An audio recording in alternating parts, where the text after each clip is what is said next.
Selamat pagi Bapak Edi Syahputra, SSE, MSI, dan selamat pagi buat teman-teman sekalian. Sebelumnya izinkan saya memperkenalkan diri. Nama saya Esther Hestire Zauli Boru Siregar dari jurusan Administrasi Niaga Program Studi Administrasi Bisnis kelas AB3A. Pada kesempatan kali ini saya akan menjelaskan mengenai nilai guna atau total utility dan nilai marginal atau marginal utility. Sebelumnya kita pasti mendengar istilah the law of diminishing marginal utility atau sering disebut sebagai hukum pertambahan marginal utility yang semakin menurun. Yang pertama kita akan membahas mengenai hipotesis utama, nilai guna.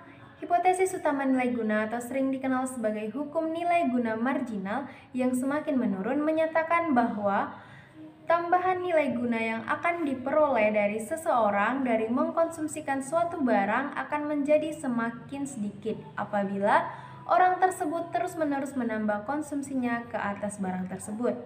Yang pada akhirnya tambahan nilai guna akan negatif, yaitu apabila konsumsi ke atas barang tersebut ditambah 1 unit lagi, maka nilai guna total akan menjadi semakin sedikit.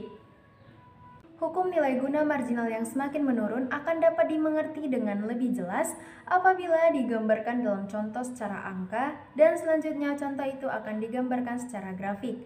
Kita imajinasikan si A memakan coklat pertama dan dia mendapatkan kepuasan sebesar 100 unit kepuasan. Lalu dia memakan lagi coklat yang kedua. Pertanyaannya ialah, apakah si A mendapatkan kepuasan yang lebih dari sebelumnya atau tidak? Nah, secara teori si A mengalami penurunan dalam tingkat kepuasan. Semakin banyak si A memakan coklat, maka kepuasan si A bakal berkurang terhadap si coklat. Tetapi di dalam perhitungan tidak demikian. Kita akan lebih memahaminya jika kita menyajikannya dalam grafik dan data. Selanjutnya kita bisa melihat nilai guna dalam angka yang tersaji dalam tabel di samping, di mana jumlah jeruk dan nilai guna total serta nilai guna marginal yang telah disajikan. Kita akan memulai dari jumlah jeruk yang 0. Jika jumlah jeruk 0, maka nilai guna total juga 0 dan di mana nilai guna marginal tidak ada.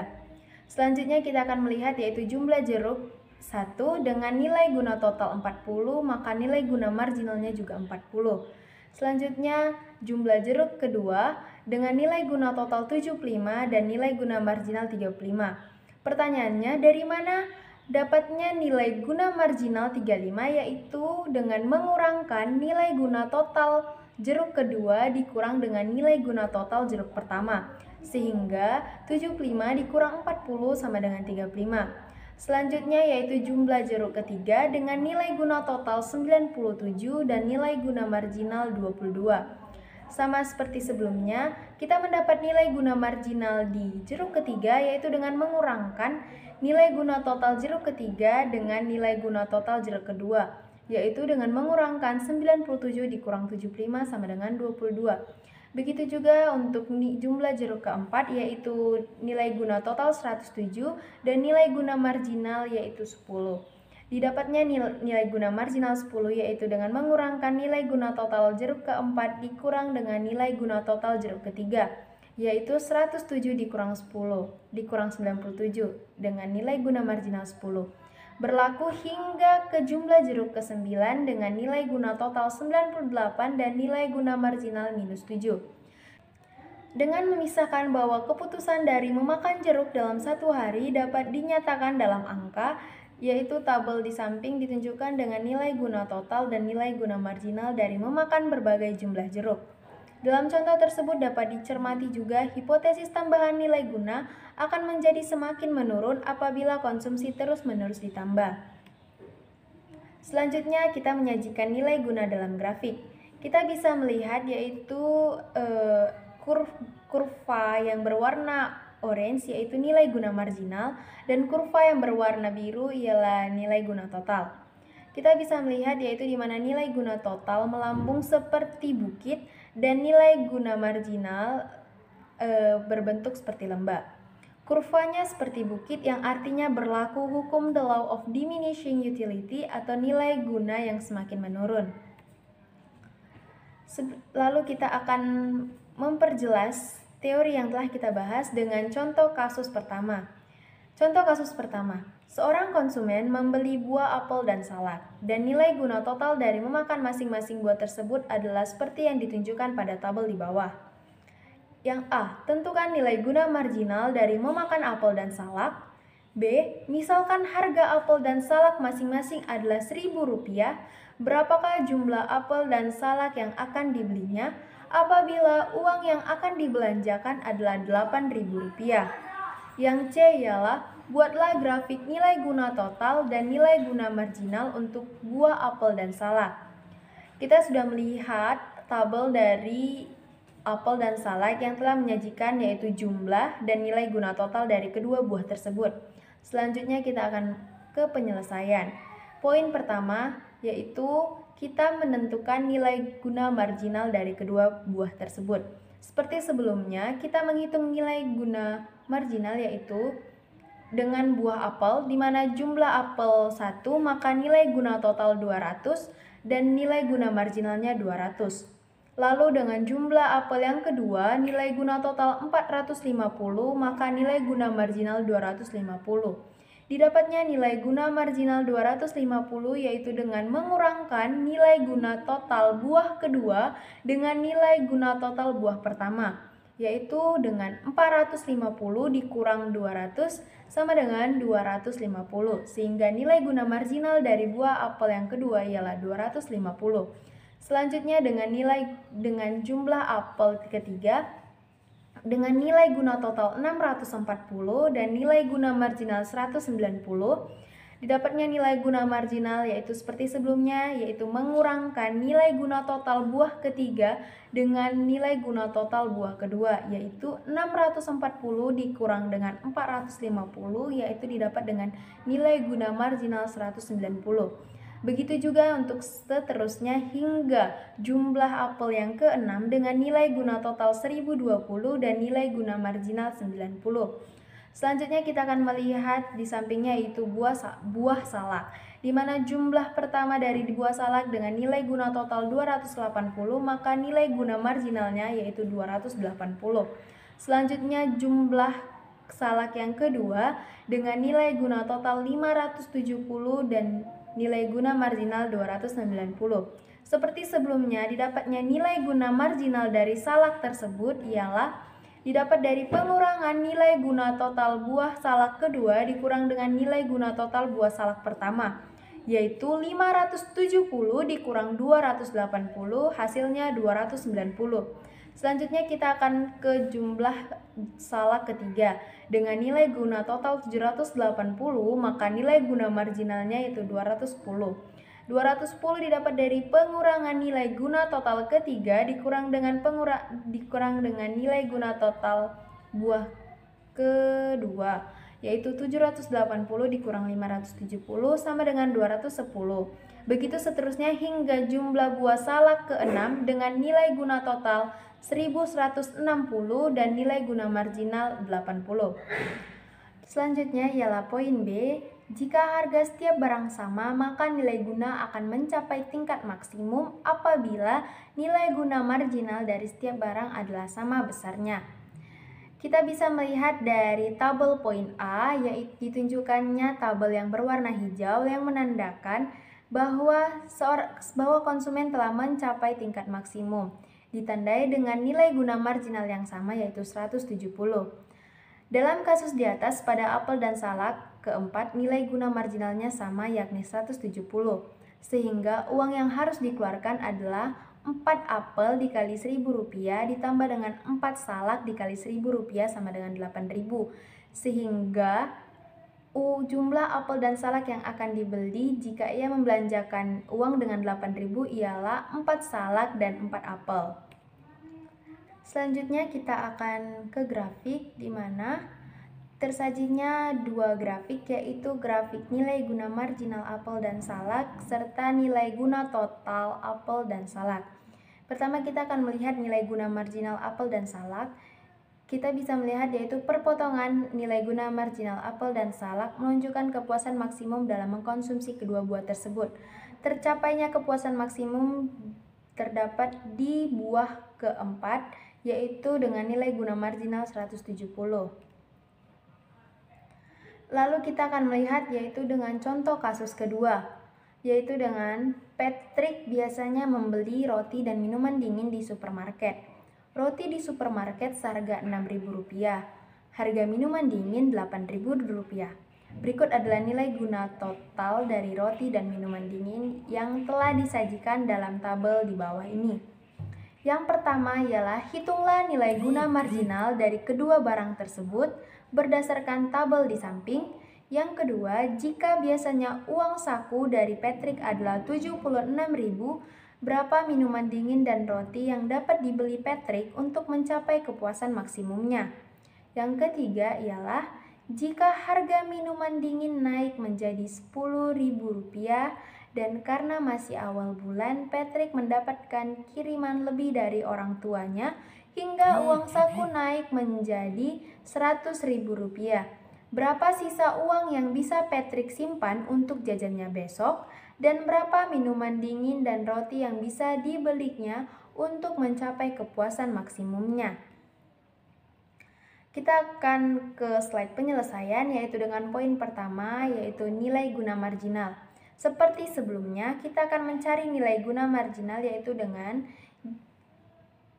jika jumlah satu botol dari minuman dingin yaitu nilai guna total 400, maka nilai guna maksimal yaitu 400. Selanjutnya dengan jumlah 2 botol dari minuman dingin, nilai guna total 700 dan nilai guna maksimal 300. Didapatkannya nilai guna maksimal 300 yaitu dengan mengurangi nilai guna total jumlah botol kedua dikurang dengan botol pertama dari minuman dingin, yaitu 700 dikurang 400 sama dengan 300. Selanjutnya kita akan ke jumlah 3 botol dari minuman dingin dengan nilai guna total yaitu 950 dan nilai guna maksimal yaitu 250. Didapatkannya nilai guna maksimal 250 yaitu dengan mengurangi nilai guna total botol ketiga dan nilai guna total botol kedua yaitu 950 dikurang 700 yaitu sama dengan 250. Begitu juga dengan jumlah botol keempat dari minuman dingin yaitu nilai guna total 1130 dengan nilai guna maksimal yaitu 180. Didapatkannya nilai guna maksimal 180 yaitu dengan mengurangi nilai guna total botol keempat dikurangi dengan botol ketiga yaitu 1130 dikurang 950 sama dengan 180. Begitu seterusnya hingga jumlah botol ke-6 dengan nilai guna total 1320 dengan nilai guna maksimal 70. Selanjutnya kita akan melihat ke tabel roti di mana jumlah roti pertama yaitu dengan nilai guna total 500, maka nilai guna marginalnya juga 500. Kemudian jumlah roti kedua yaitu dengan nilai guna total 940 dan nilai guna marginal 440. Didapatkannya nilai guna marginal sebesar 440 yaitu dengan mengurangi nilai guna total roti kedua dikurang dengan nilai guna total roti pertama yaitu 940 dikurang 500 sama dengan 440. Selanjutnya yaitu jumlah roti yang ketiga dengan nilai guna total 1160 dan nilai guna marginal 220. Didapatkannya nilai guna marginal sebesar 220 yaitu dengan mengurangi nilai guna total botol roti ketiga dengan roti kedua yaitu 1160 dikurang 940 sama dengan 220. Berikutnya yaitu dengan jumlah 4 roti, maka nilai guna totalnya 1350 dan nilai guna marginalnya itu 190. Didapatkannya nilai guna marginal sebesar 190 yaitu dengan mengurangi nilai guna total roti keempat dikurang dengan nilai guna total roti ketiga, yaitu 1350 dikurang 1160 didapatkannya menjadi 190. Selanjutnya yaitu kita menjawab di poin kedua. Jika biasanya uang saku Patrick adalah 76.000, berapa minuman susu dan roti yang dapat dibeli untuk mencapai kepuasan maksimumnya?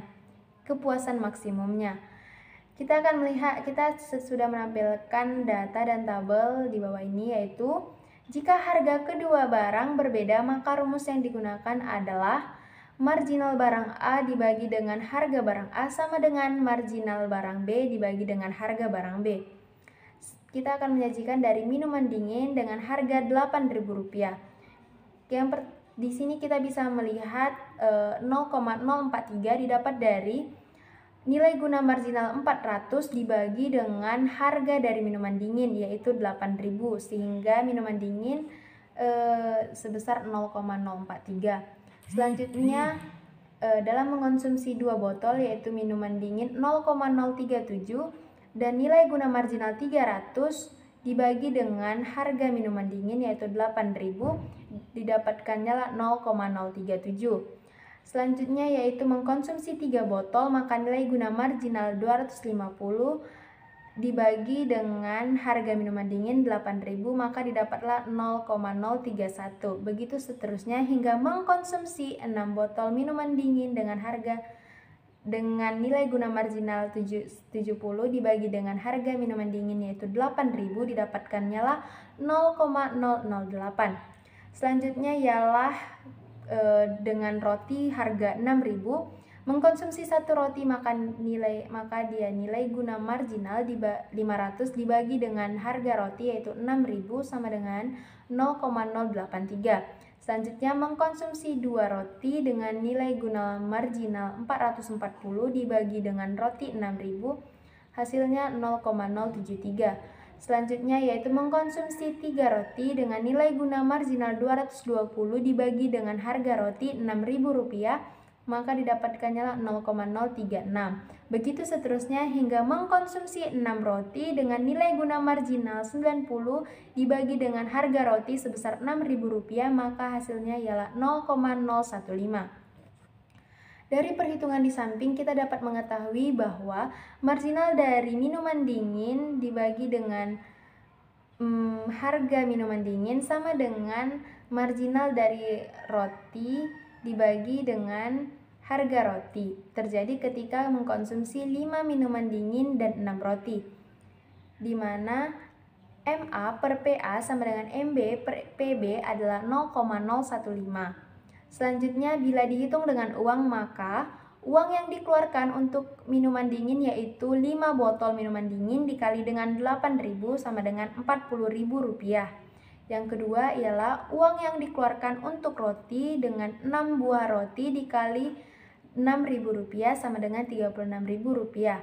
Total pengeluarannya berarti Rp40.000 ditambah Rp36.000 sama dengan Rp76.000. Jadi dengan uang Rp76.000, Patrick bisa membeli sebanyak 5 minuman dingin dan 6 roti. Yang ketiga ialah jika harga minuman dingin naik menjadi Rp10.000 dan karena masih awal bulan, Patrick mendapat kiriman lebih dari orang tuanya, hingga uang saku menjadi Rp100.000. Berapa sisa uang yang bisa Patrick simpan untuk jajannya besok, dan berapa minuman dingin dan roti yang bisa dibelinya untuk mencapai kepuasan maksimumnya?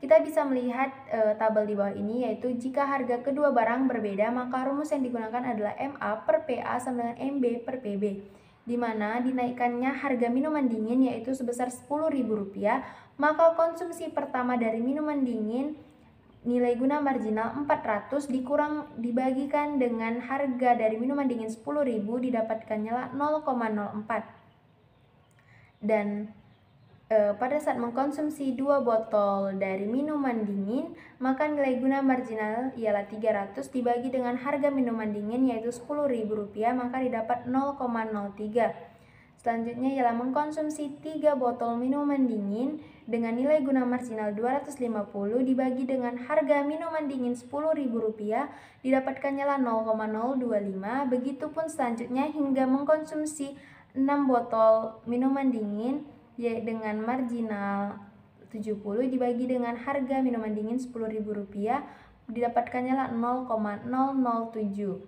Selanjutnya kita akan melihat tabel roti dengan harga tetap yaitu Rp6.000.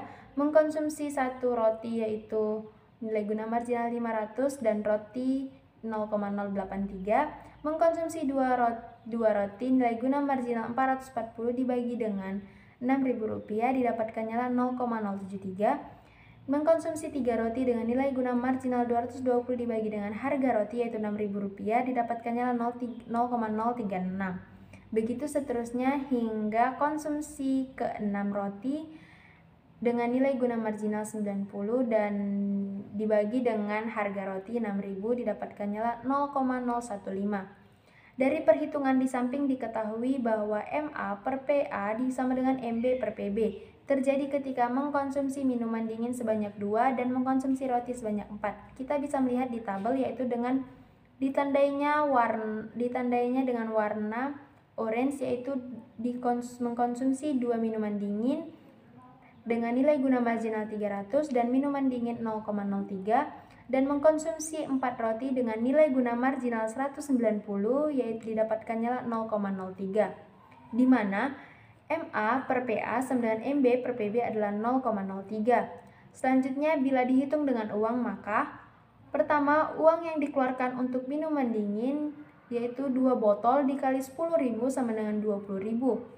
Yang kedua ialah uang yang dikeluarkan untuk roti yaitu 4 roti dikali Rp6.000 sama dengan Rp24.000. Total pengeluarannya berarti 20.000 ditambah 24.000 sama dengan Rp44.000. Jadi sisa uang yang bisa digunakan Patrick untuk jajannya besok ialah Rp100.000 dikurang dengan Rp44.000 sama dengan Rp56.000. Sekian penjelasan mengenai nilai guna total atau total utility dan nilai guna marginal atau marginal utility dari saya. Mohon maaf jika ada penuturan kata yang salah dalam presentasi saya. Atas perhatian dari Bapak Edi Syahputra, SSE, MSI, dan teman-teman sekalian, saya mengucapkan terima kasih dan selamat pagi.